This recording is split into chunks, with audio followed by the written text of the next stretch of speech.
ขั้นแรกของเจ้าเขาปฐมญาชาญนี่ขั้นแรกถ้าผ่านตัวนี้ไป1 2 3 4มาเลยเต็มเลยนี่แหละให้เจริญอานาปานสติแบบจริงจัง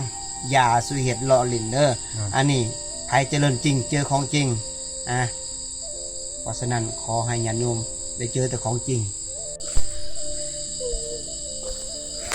นี่ออกจากญาติโยมออกมาจากสมาธิเกิดปิติลมอัดข้อปิติเกิดขึ้นนี่แหละขันปฐมญาชาญชาญอ่อนๆอันนี้คือปิติเขาเกิดเขาต้องประคองเพราะว่าเขายังหน่อยอยู่เขาเจอความสุขแบบริมรสชาติของอานาปานสติอันนี้คือออกมาเองเลยนี่คือปิติของเขาต้องโมทนาสาธุกับนามเกตเดอร์ญาติโยมพายาไดบุญนำครูบาปลื้มใจนักที่มีลูกศิษย์เหตุแบบจริงๆจังๆ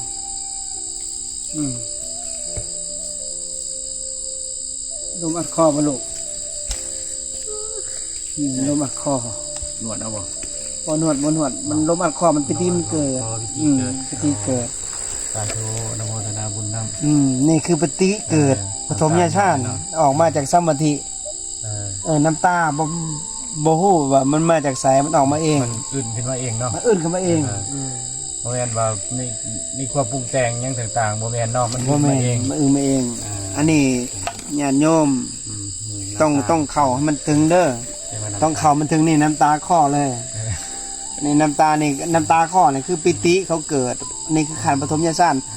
เฮาเข้าไปไผสัมผัสได้ลมตัวนี้ลมมันจะอัดขึ้นปุ๊บน้ำตามันจะฟอออกมามันจะอิ่ม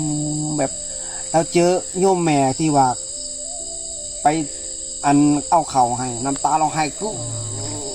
ไหลออกมาในความสงสารจิตมันอ่อนน้อมถ่อมตนคนมีปิติตลอดเนาะศาสนาพุทธเฮานี่เป็นศาสนาที่อ่อนโยนศาสนาปานีบของละเอียดถ้าไผจิตไผแข็งกระด้างนะ